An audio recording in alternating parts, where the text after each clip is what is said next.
So I started a challenge this year, which was only to shoot with the Sony ZV-1F. Now, what's so special about that camera? Actually, not very much. The Sony ZV-1F has like mixed reviews on YouTube. Some people love it, some people hate it. The one thing that they can agree on is the photos are mediocre. But I aim to change that because I'm not using the Sony ZV-1F in any capacity for video. I'm actually using the Sony ZV-1F in all of its capacity for photos. And with a few little tweaks of the settings and watching other reviewers and other Sony ZV-1F users, I think I've compiled a way to use this camera to give me just about the same as a Digicam would give me, which is kind of cool because it does take really great pictures. I'm going to be doing first person point of view with the Ray-Ban Metas, and we're just going to try to get some shots. So without further ado, let's do this.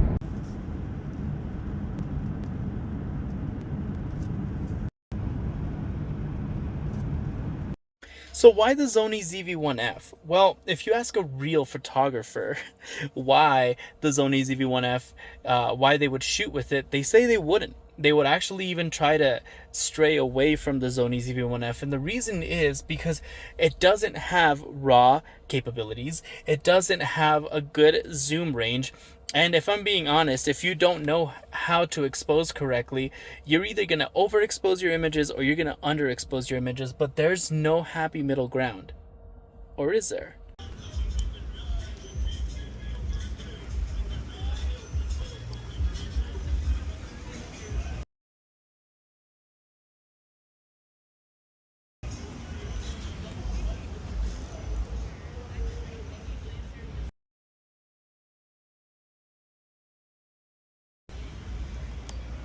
So let's see how it's gonna do in this contrasty scene.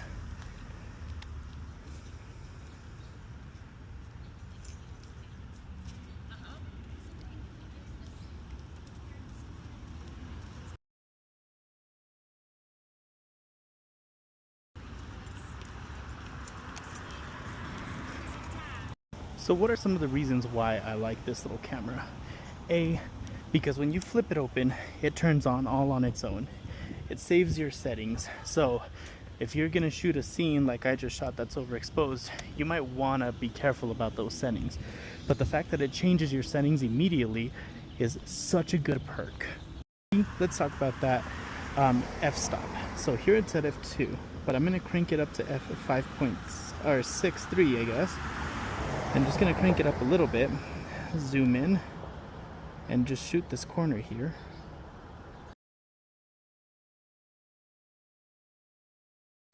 And maybe come back a little.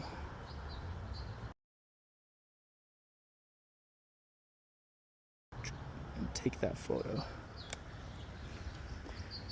Just in a second like that, with this kind of lens, I can get beautiful sun stars that I possibly couldn't get with another camera. I also talked about the compactability. Because you can zoom in and out of this camera, and most of it is a digital crop, the lens doesn't come in and out, so it makes it super pocketable. This camera, all I have is this white Wii strap on it, and whenever I'm ready to put it away, I just close it up, stick it in my pocket, and it's like it was never with me to begin with. Talk about that zoom. A lot of people say that this camera has awful zoom, and that's right, it does. But with a little modding that I did to the settings, I was able to get a very good zoom feature, and you'll see that the image is indeed blurry in the camera.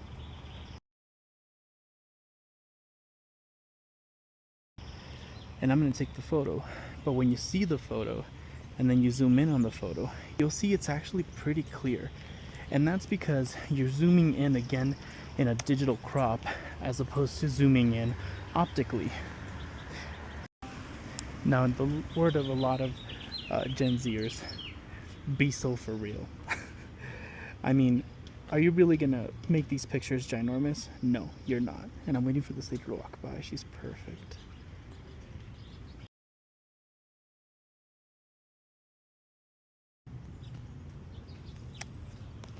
These photographs are mainly going to go on Instagram. So does it really matter that you have 1,000,000 megapixels? Not really. I mean, I guess really beauty is just in the eye of the beholder, isn't it? Like, for instance, who would stop and take a picture of this red car?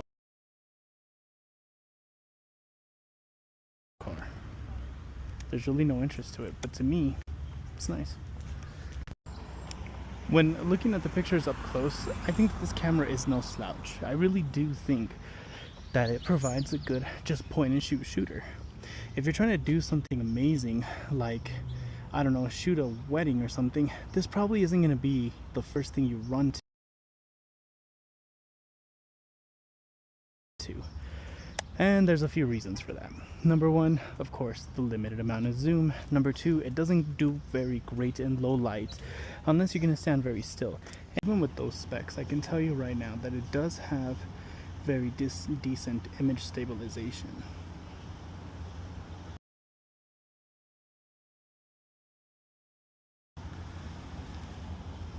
Sony's pictures are typically super flat, and Sony does that because it gives the user the best ability to be able to edit their photos.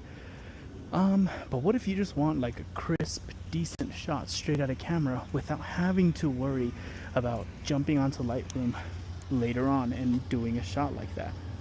Well, that's where the beauty of the presets come in. Oops.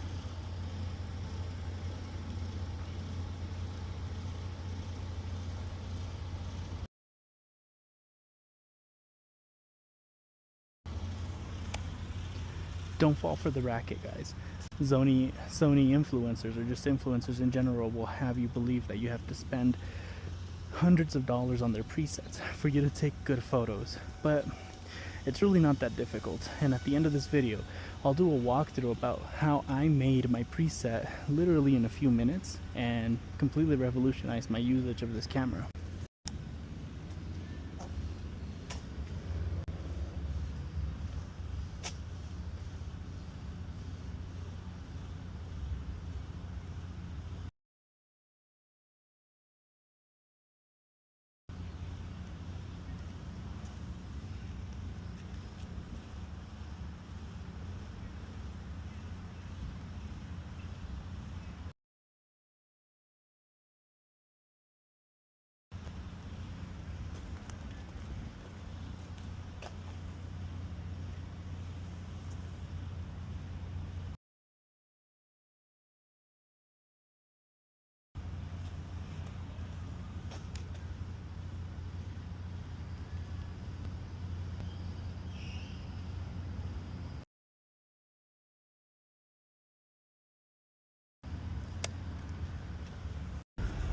If you happen to own the Sony ZV-1F, you might notice that you cannot zoom in as close as I can.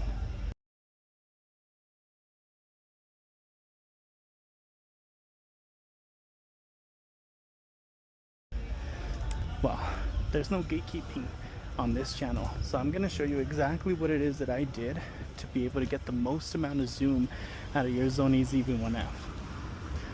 Now, do be aware that even if I am going to show you this, it doesn't necessarily mean that you are going to have crispy, clear images, because again, I want to reiterate this time and time again, this isn't an electrical zoom or electric zoom. It's cropping into the image. So your 20 megapixel images might come out 15 megapixels, or they might even come out 10 megapixels. So just something to keep in mind. So some people, it bothers them to crop into the megapixels and to lose quality of the images. But is it really that big of a deal?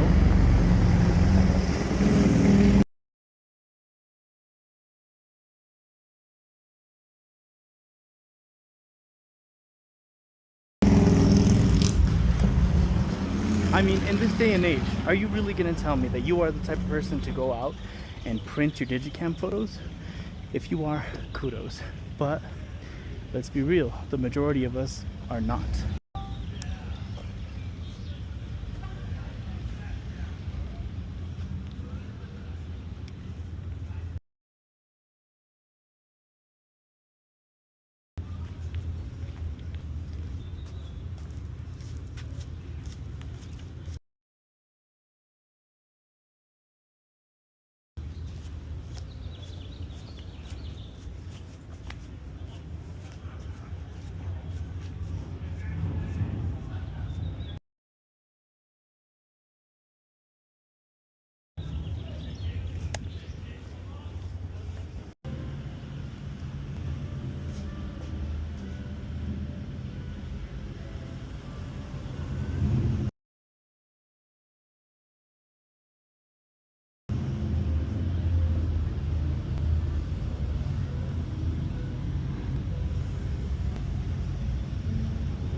I tell you is, buying this camera, I was severely underwhelmed. There wasn't very much I could do with it.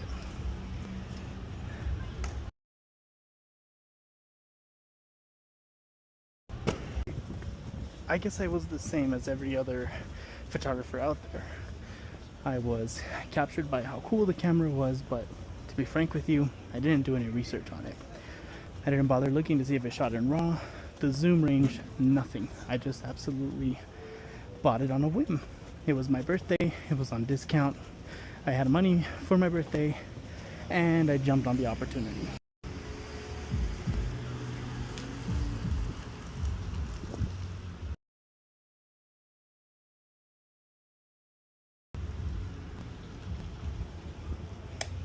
But if I'm being 100% real, this might have been one of the best things that I could have gotten for myself to challenge myself.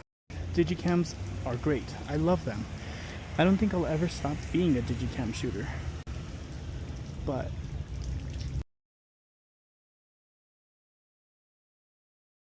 when you're out with family and you're enjoying your time with them, you don't want to be worried about, did I forget my cable to transfer my images? None of that.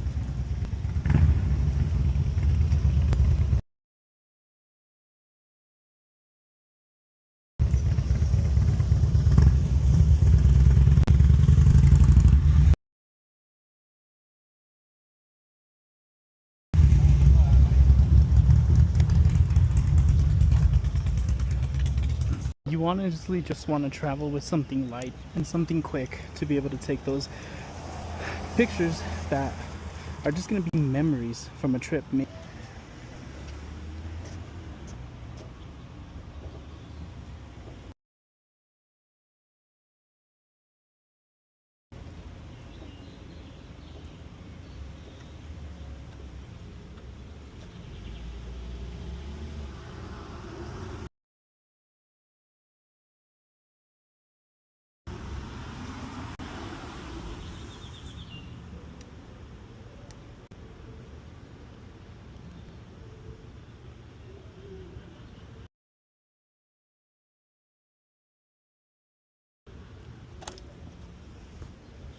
I immediately noticed the amount that it can zoom, and I'll be frank with you, it did not sit well with me.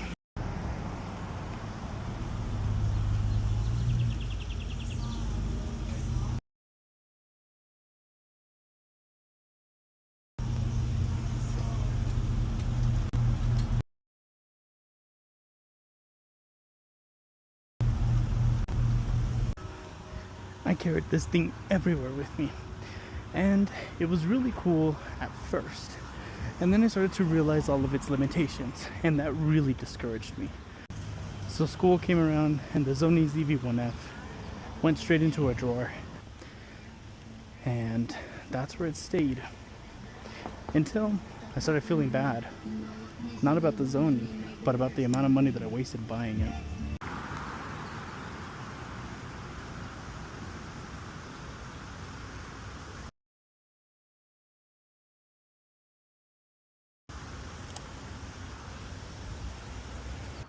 If it's a video camera, why don't you just talk about the video aspect of it? Well, it's not what I bought it for. And if you want to talk about the video capabilities of this camera, all you have to do is really just go on any regular old YouTube channel and just look up the Sony ZV-1F, and somebody's going to be talking about the video capabilities of this bad boy.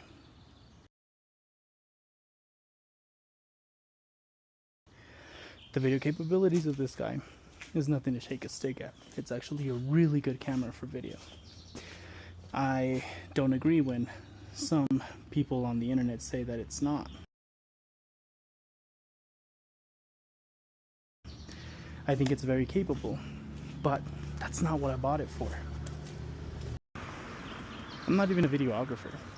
As you can see in my crudely made videos, I'm not too worried about quality or setting up shots or doing anything like that.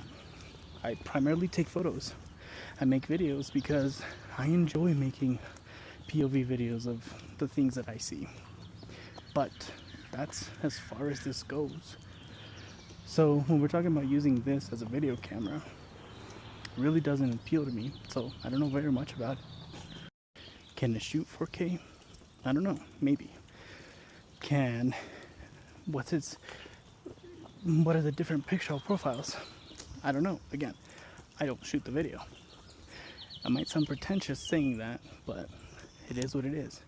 I just am not a videographer. It's not my interest.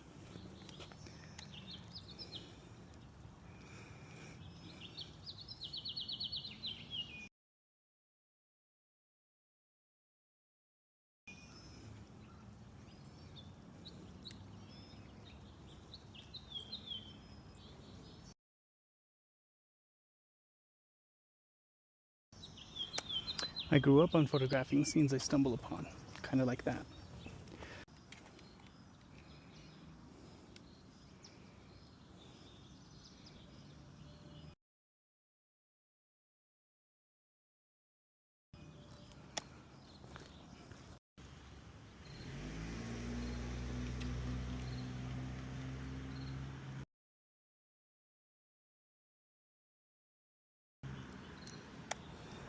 I mean, even the Ray-Ban Metas that I'm using to record this video, I don't use them for video that very often.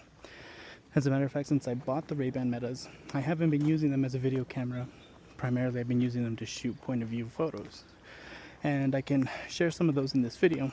It's not what this video is about, but at least you'll be able to see kind of what I mean.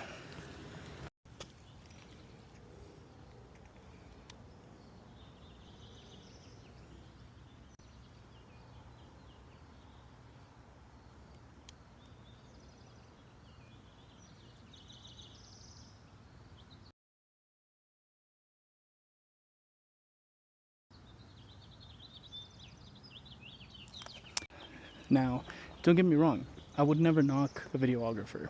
As a matter of fact, I think that what they do is very impressive. It's something that I can't do. I don't have the eye for cinematography. I don't have the eye for setting up shots like that and being able to tell a story.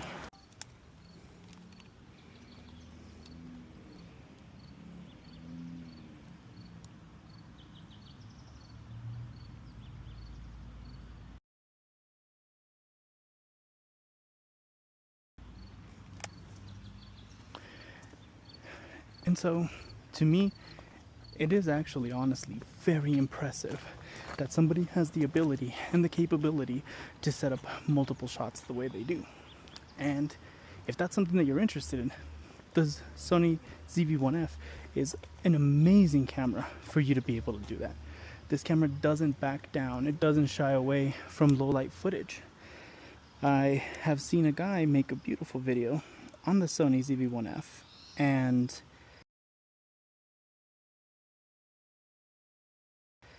it doesn't look like it's made on this inexpensive camera. Now, I say inexpensive in quotations because, let's be real, Sony's merchandise is not very inexpensive, right? A lens can go for $3-4 grand. A camera can go for much more than that, or around that price. And so, for this little fella on discount to be close to $300, that was a steal. I've bought digicams for $60. And because they're coming back to popularity, I understand that the price is going to go up on them, but $60 for a digicam is ridiculous. Yet I still paid it.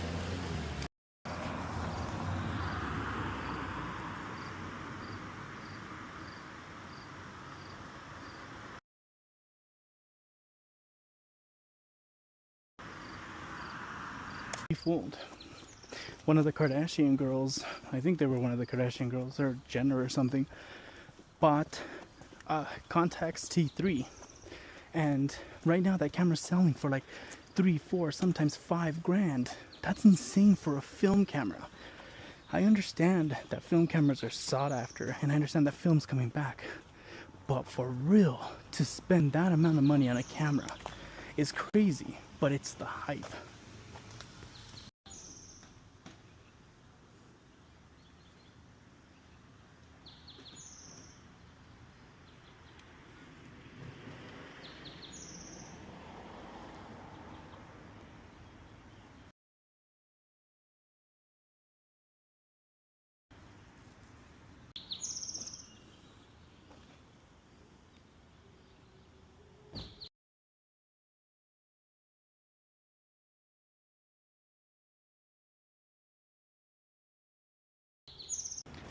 Now, I genuinely do hope that I find a use for it, because I don't like wasting money. And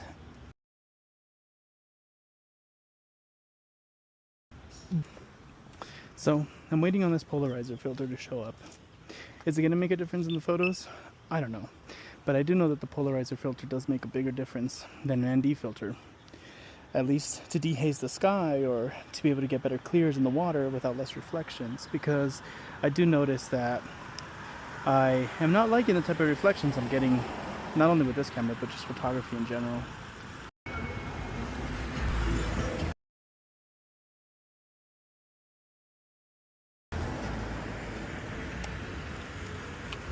Seriously, there are some shots that I take that I'm just like, later on, what were you thinking? Why did you take that? But, you know, having something like this in my pocket, it's kind of useful, right? Because I could just get a shot like that while I'm crossing the street and just really quickly get it. It's not that big of a deal. If I miss the shot, all right, whatever. If I make the shot, all right, whatever. But even if it's just to document a location or document something, it's useful. Now let's try some panning shots. Can get 1/30th of a second, and maybe I could even get my ISO lower.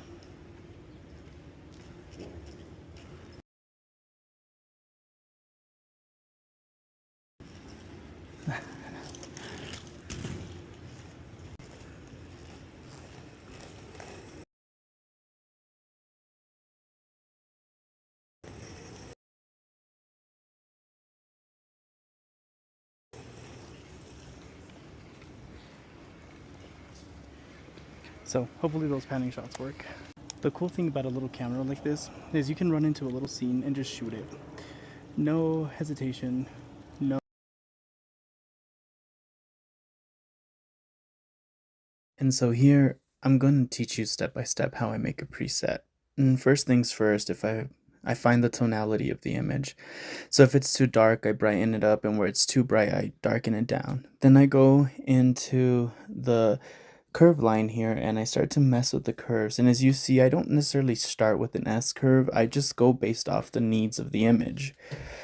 And messing with it will kind of tell you what needs to go up or down, and just getting to know the curve line is a huge perk. Then I move over to my exposure settings. I always like to have a nice colorful sky, so then I bring down the highlights, and I love warm images. They just seem more pleasing to me, so I turn up the warmth. And then I'm going to mess with the hue slides just to find the perfect coloration that I want and how much saturation I want for each of the colors. So this is me going through them. I like to make my reds a little more orange, my blue a little more teal, but that's just my personal preference. Make it to how you would like to have it.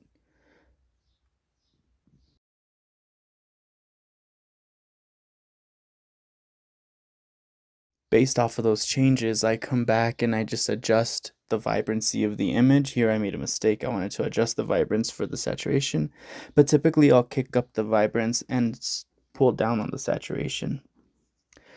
Then I come to effects. I typically do this for a little more clarity, a little more detail in the image, but you don't have to. Another thing you'll see me do is I add a little vignette, and then I like to max those out because I want the vignette to be as far out in the corners as possible, but still bring in the attention to the center of the image. And then of course grain. I love grainy photos. Like I said, quality isn't that important of a thing for me, but also making sure that it looks vintage is super important for me. So adding grain is a must just for my aesthetic. And then I tried the auto rotation thing, the auto geometry, just to see how it worked, but it didn't work that well. I didn't like how it was presented, and there's the before and after. Now, in this next clip, I just want to show you what it's like with a preset that I made, and you can copy these settings to make this exact preset.